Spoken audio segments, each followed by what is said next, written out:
नमस्ते। आज के इस खास विश्लेषण में हम बात करेंगे महाभारत की, लेकिन इसे सिर्फ एक पौराणिक कथा या धर्म और अधर्म की लड़ाई के तौर पर नहीं देखेंगे। आज हम इसके पन्नों को एक अलग नजरिए से पलटेंगे। हम इसे रणनीतिक फैसलों, कूटनीति और विनाशकारी नेतृत्व की विफलताओं की एक बेहद दर्दनाक और ऐतिहासिक कहानी के रूप में विश्लेषित करेंगे। चलिए, कहानी की शुरुआत एकदम आखिर से करते हैं। महाभारत का अंत कोई खुशी का पल नहीं था, बल्कि ये बेहद निराशाजनक था। ये एक ऐसी कहानी है जहां तथाकथित जीत तो मिलती है, लेकिन उसकी कीमत आपके अपनों की जान होती है। अंत में इतने बड़े साम्राज्य में से केवल युधिष्ठिर ही जीवित स्वर्ग पहुंच पाते हैं। ये सोचने पर मजबूर करता है कि आखिर ये किस तरह की जीत थी।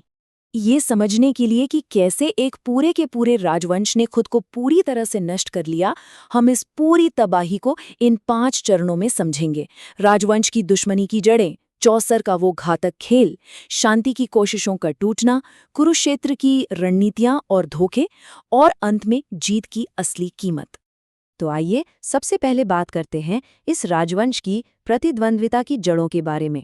सोचिए, सारी परेशानी शुरू कहाँ से हुई? उत्तराधिकार का ये जाल शुरुआत से ही उलझा हुआ था। राजा शांतनु और गंगा के पुत्र भीष्म ने अपने पिता के लिए आजीवन ब्रह्मचर्य की वो मशहूर प्रतिज्ञा ले ली। बस इसी एक प्रतिज्ञा ने उत्तराधिकार की सीधी रेखा को हमेशा के लिए तोड़ दिया। इसके बाद शांतनु का सत्यवती से विवाह हुआ और आगे चलकर इस वंश में धृतराष्ट्र और पांडु जन्मे। अंततः हालात कुछ ऐसे बने कि धृतराष्ट्र के 100 कौरव और पांडु के 5 पांडव एक ही सिंहासन के लिए अपरिहार्य रूप से आमने सामने खड़े हो गए। एक गद्दी और दावेदार 105।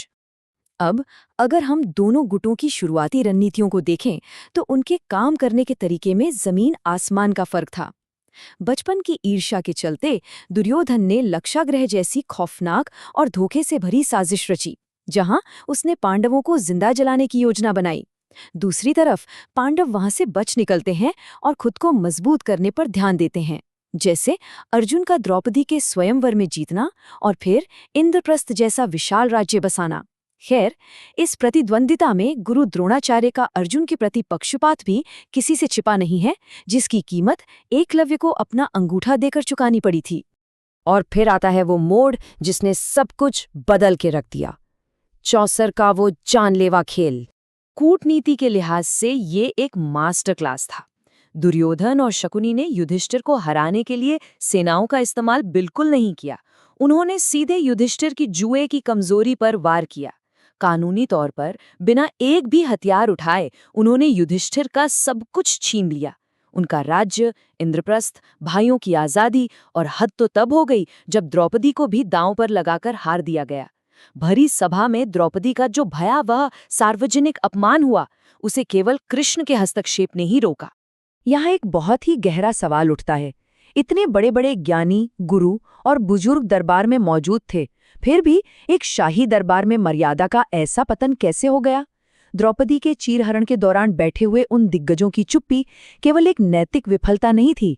असल में ये संस्थागत नेतृत्व की एक बहुत बड़ी विफलता थी, जिसने भविष्य में होने वाले एक क्रूर युद्ध और तबाही की पक्की गारंटी दे दी थी। ज्यादातर लोग जुए में हारने के बाद मिले 13 साल के वनवास और अज्ञातवास को सिर्फ एक सजा मानते हैं, लेकिन अगर इसे रणनीतिक चश्मे से देखें तो ये वनवास संसाधनों को इकट्ठा करने का एक बेहद अहम दौर बन गया। इसी दौरान अर्जुन ने अपनी ताकत बढ़ाई और कई शक्तिशाली दिव्य अस्त्र प्राप्त किए। वहीं भीम ने रास्ते के कई राक्षसों और खतरों को खत्म किया, और फिर 13वां साल उन्होंने विराटनगर में अपनी पहचान छिपाकर बिताया। इसके बाद समय आता है कूटनीति का और शांति के पतन का। सिर्फ 5 गांव, जी हाँ, केवल 5 गांव। वनवास खत्म होने के बाद कृष्ण ने युद्ध टालने के लिए कौरवों से केवल इतनी सी मांग की थी, एक ऐसा प्रस्ताव जो इतिहास की दिशा बदल सकता था। लेकिन दुर्योधन का अहंकार इतना बड़ा था कि उसने सुई की नोक के बराबर भी जमीन देने से साफ इनकार कर दिया। भू राजनीतिक और रणनीतिक नजरिए से देखा जाए तो ये इतिहास की सबसे खराब और विनाशकारी गलतियों में से एक है। शांति प्रस्ताव के पूरी तरह विफल होने के बाद शुरू होता है कुरुक्षेत्र का युद्ध। बात करते हैं युद्ध के मैदान की रणनीतियों और विश्वासघात की। 18 दिनों का वो खौफनाक महायुद्ध। युद्ध की शुरुआत में अर्जुन का अपने ही रिश्तेदारों को सामने देखकर हथियार डाल देना और फिर कृष्ण का उन्हें भगवत गीता का उपदेश देना, ये सब हम जानते हैं। लेकिन इस युद्ध का पैमाना इतना विशाल था और तबाही इतनी भयंकर थी कि पारंपरिक सम्मान और युद्ध के सारे नियम बहुत जल्द ही क्रूर और निर्मम रणनीतियों के आगे दम तोड़ गए। अगर हम ध्यान दें तो एक बहुत ही चौंकाने वाली बात सामने आती है। कौरवों के सबसे महान योद्धा किसी आमने सामने की साफ लड़ाई में अपनी ताकत की कमी से नहीं हारे। वो मारे गए सोची समझी धोखाधड़ी और उनकी कमजोरियों का फायदा उठाने की वजह से। भीष्म को हराने के लिए शिखंडी को ढाल बनाया गया। अभिमन्यु को बेरहमी से चक्रव्यूह में फंसाकर मारा गया। गुरु द्रोणाचार्य को अश्वत्थामा की मौत की झूठी खबर से तोड़ा गया। कर्ण तब मारा गया जब वो निहत्था था और उसके रथ का पहिया फंसा हुआ था। और दुर्योधन, उसका वध भीम ने गदा युद्ध के नियमों को तोड़कर उसकी जंघा पर वार करके किया। अब आते हैं हमारे आखिरी और सबसे अहम पड़ाव पर, इस जीत की दुखद कीमत। युद्ध खत्म तो हो गया, लेकिन तबाही का सिलसिला नहीं रुका। जो बचे उन्हें अपने ही फैसलों की राख पर खड़ा होना पड़ा। 18वें दिन की रात को ही अश्वत्थामा ने सोते हुए पांडव पुत्रों की बेरहमी से हत्या कर दी। युधिष्ठिर हस्तिनापुर के राजा जरूर बने, लेकिन कुछ समय बाद कृष्ण की मृत्यु हो गई और पूरा यादव वंश आपस में ही लड़कर तबाह हो गया। और अंत में पांडवों को वो सब कुछ छोड़ना पड़ा जिसके लिए उन्होंने युद्ध लड़ा था। वे हिमालय की बर्फीली वादियों में निकल गए, जहां रास्ते में ही द्रौपदी और चारों भाई एक एक करके गिरते गए और अपनी जान गंवा बैठे।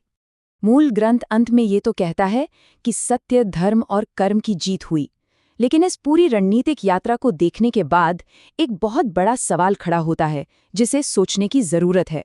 अगर एक साम्राज्य को जीतने के लिए आपको अपना पूरा वंश, अपने सारे बच्चे और हर वो इंसान खोना पड़े जिससे आप प्यार करते हैं, तो क्या उसे जीत कहना सही है, या फिर रणनीतिक रूप से वो एक बहुत बड़ी विफलता थी?